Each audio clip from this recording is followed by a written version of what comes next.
আসসালামু আলাইকুম, সবাই কেমন আছেন? চলে আসলাম আরেকটি নতুন রেসিপি নিয়ে। আর আজকে আপনাদেরকে তৈরি করে দেখাবো কিভাবে চুলায় খুবই সহজে পিৎজা তৈরি করতে পারবেন। ট্রাস্ট মি, এটা বাইরের পিৎজা থেকে অনেক মজা হয় আর নিজেদের ইচ্ছা মতো টপিংস অ্যান্ড সব কিছু দেওয়া যায়।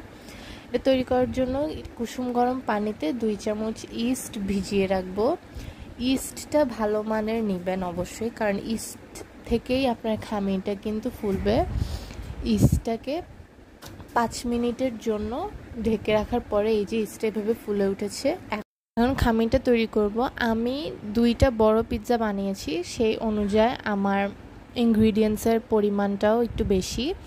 আমি 2 কাপ ময়দা নিয়েছি, লবণ নিয়েছি 1 চামচের মতো, পরিমাণ মতো লবণ, তারপরে গুঁড়া দুধ, একটু পানি দিয়ে খামিরটাকে তৈরি করে ফেলেছি। একটু তেল ব্রাশ করে তারপরে এটাকে 1 ঘন্টার জন্য রেস্টে রেখে দিব। দেখবেন খামিরটা ফুলে উঠবে। এখন পিৎজার যেই চিকেনটা, সেই চিকেনটা রেডি করব। মুরগির বুকের মাংসকে এভাবে স্লাইস করে কেটে নিয়েছি। ক্যাপসিকাম, টমেটো, পেঁয়াজ, কাঁচামরিচ, আর আমি 2 রকম সস নিয়েছি, chilli sauce, tomato sauce, oregano আছে। এখন চিকেনটা রেডি করব।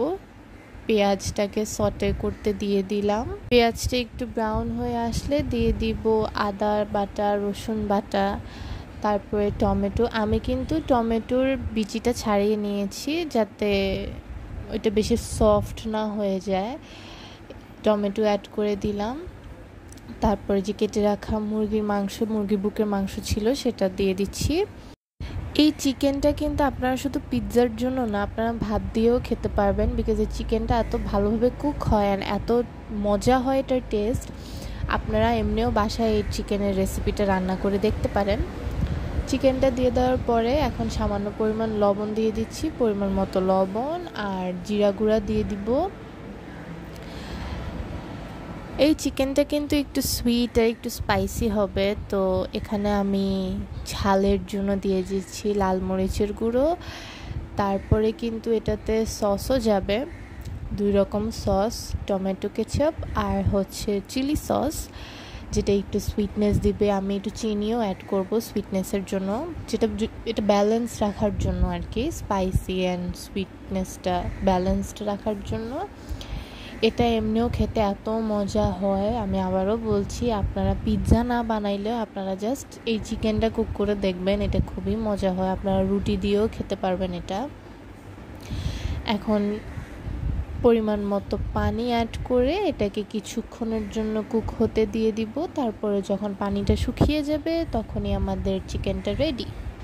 এদিক দিয়ে চিকেনটা কুক হতে থাকবে, ওখান দিয়ে আমি যে খামিরটা তৈরি করলাম সেটা ফুলে উঠেছে। পিৎজার সবচেয়ে মেইন যেটা আমার কাছে মনে হয় সেটা হচ্ছে খামিরটা যদি সফট না হয় আর না ফুলে তাহলে কিন্তু পিৎজার বেসটা পারফেক্ট হয় না, অ্যান্ড ক্রাস্টগুলো শক্ত হয়ে যায়। তা আমি বড় করে 2টা এভাবে পিৎজার জন্য ক্রাস্ট রেডি করলাম। এটা যেহেতু আমি চুলায় বানাবো, সো আমি প্যানের শেপেই আমি বেসটা দিয়ে দিলাম।